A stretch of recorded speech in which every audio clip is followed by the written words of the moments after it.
একটা কথা তোমাদের বলি, ওই বাইরে কি কথাবার্তা হচ্ছে ওটা নিয়ে চিন্তা টিন্তা করো না।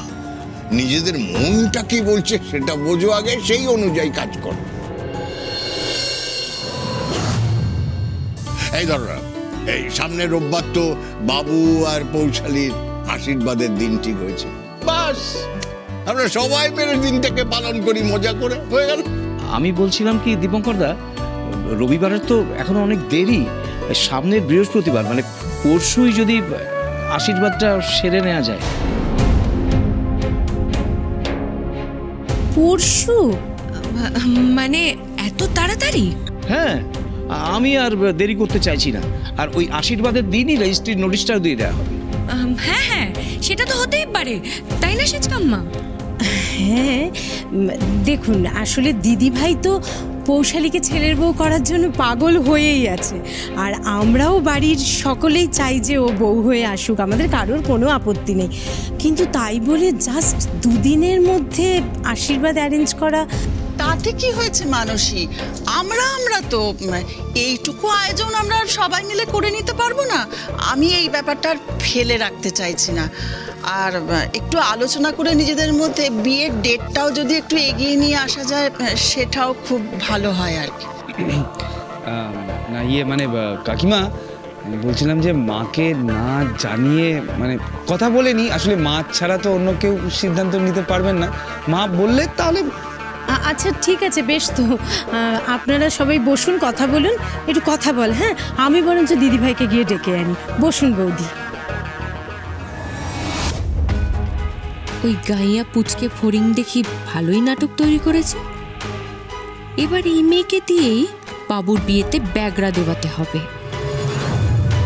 পৌশালীর সঙ্গে আমি কিছুতেই বাবুর বিয়ে হতে দেব না শাশুড়ি মা। বাবুর বউ হয়ে আপনাকে তেল দিয়ে এ বাড়িতে রেলা নিয়ে ঘুরবেও, আর আমি সে ফেকলু পার্টি হয়েই থাকবো।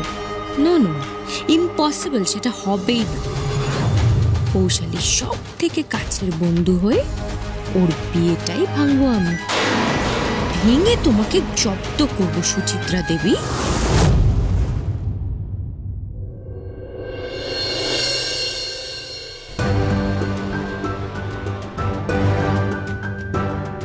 উফ বাবা, কি খিদে পেয়ে গেছে।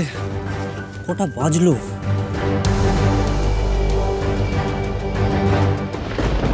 অব্র, কি তুই? তোর মা বাবা আসছে নাকি উপরে? তার মানে তুই জানিস মা বাবা এসছে, তাই তো? হ্যাঁ, গলা তো পেলাম। বাহ, আর ওরা উপরে আসলে কি প্রবলেম? তুই ওদেরকে ফেস করতে পারবি না, তাই তো? ঘুষালি ফেস কেন করতে পারবো না?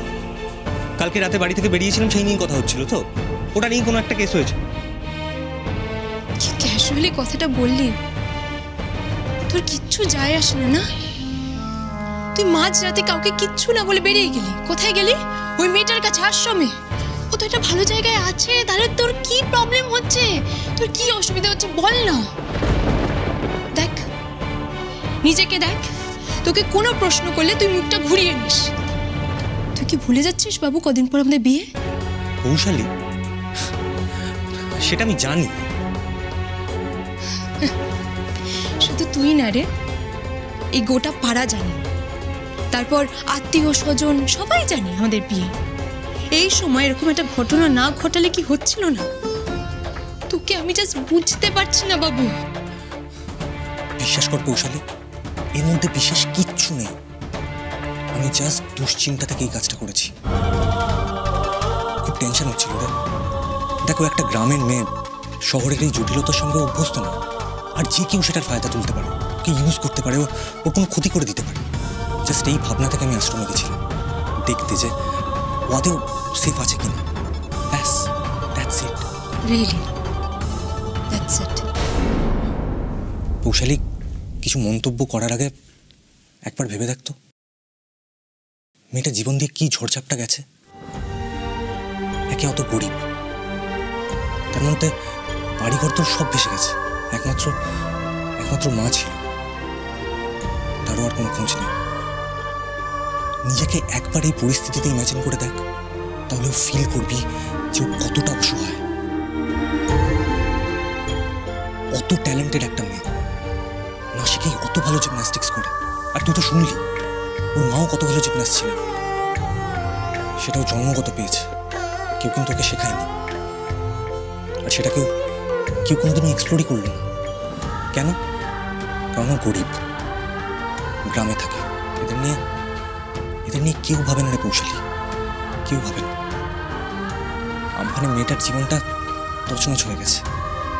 আর এইরকম একটা মানুষকে হেল্প করা, এটা কি অন্যায়?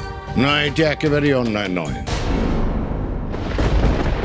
অন্যায়টা হচ্ছে তো না বলে বাড়ি থেকে বেরোনোটা। এমনভাবে কাজগুলো করছিস যাতে লোকের তোর ওপর সন্দেহ হতে বাধ্য। দেখ, এগুলো আমাদেরও বলতে ভাল লাগছে না, তোরও শুনতে ভাল লাগবে না। পুরো পাড়ায় আলোচনার কেন্দ্রবিন্দু এখন তুই। এটা জাস্ট প্লিজ বোঝ তুই।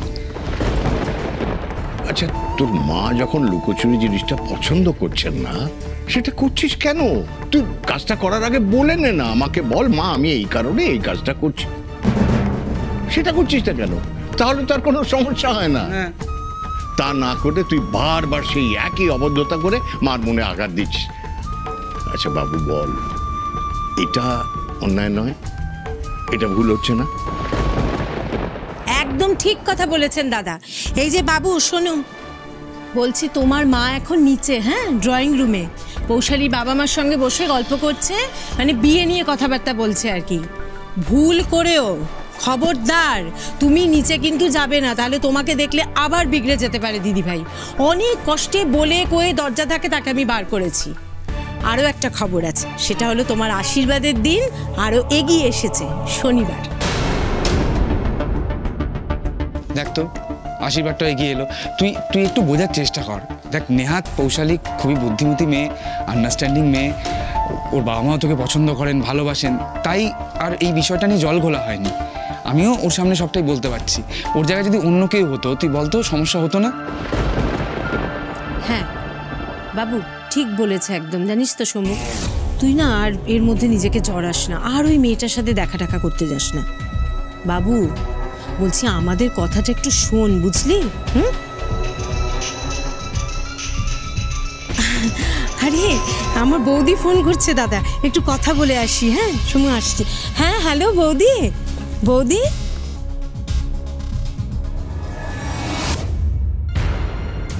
বেচারা বাবু সোনা, তোমার মুখ দেখে তো মনে হচ্ছে না যে তুমি কারোর কথা শুনবে।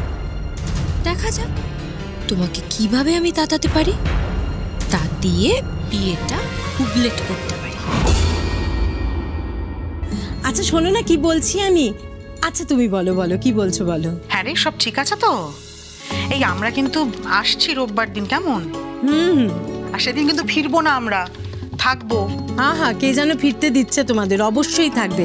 আর শোনো, ওটা কিন্তু সানডেতে হচ্ছে না, হ্যাঁ, বাবুর আশীর্বাদটা হচ্ছে গিয়ে শনিবার দিনকে। আরে আমি তোমাকে ফোন করতেই যাচ্ছিলাম। মা একদিন আগে কেন এগিয়ে এলো কেন? আরে দাঁড়াও দাঁড়াও, বলছি একটু ধরো। বলছি আর বলো না, সে অনেক কাণ্ড, বুঝতে পেরেছো? আসলে কি বলো তো, ওই পৌশালীর বাবা মা এসেছেন, বুঝেছো? আর ওনারা বলেছেন যে বিয়ে যদি দিতেই হয় তাহলে খুব তাড়াতাড়ি দিতে হবে, সেই জন্য ডেটে গিয়ে এসছে। হ্যাঁ বলবি, কিন্তু কি হয়েছে, কেন এগিয়ে এলো সেটা তো বলবি। এত তাড়াহুড়ো কিসের?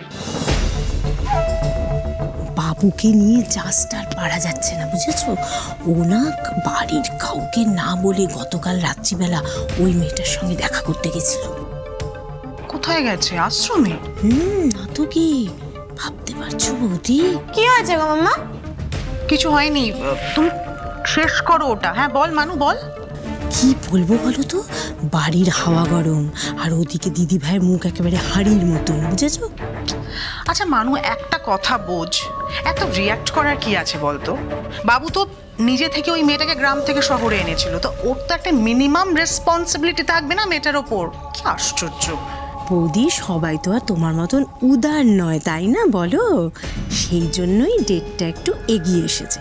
ও হ্যাঁ, ভালো কথা, বলছি কি যে যদি তুমি বলো যে বাবি আগের দিন আসতে রাজি আছে, তাহলে আমি সাগরকে পাঠিয়ে দেবো, হ্যাঁ, আর সাগর ওকে গিয়ে নিয়ে আসবে, ঠিক আছে? আমাকে জানিও তুমি।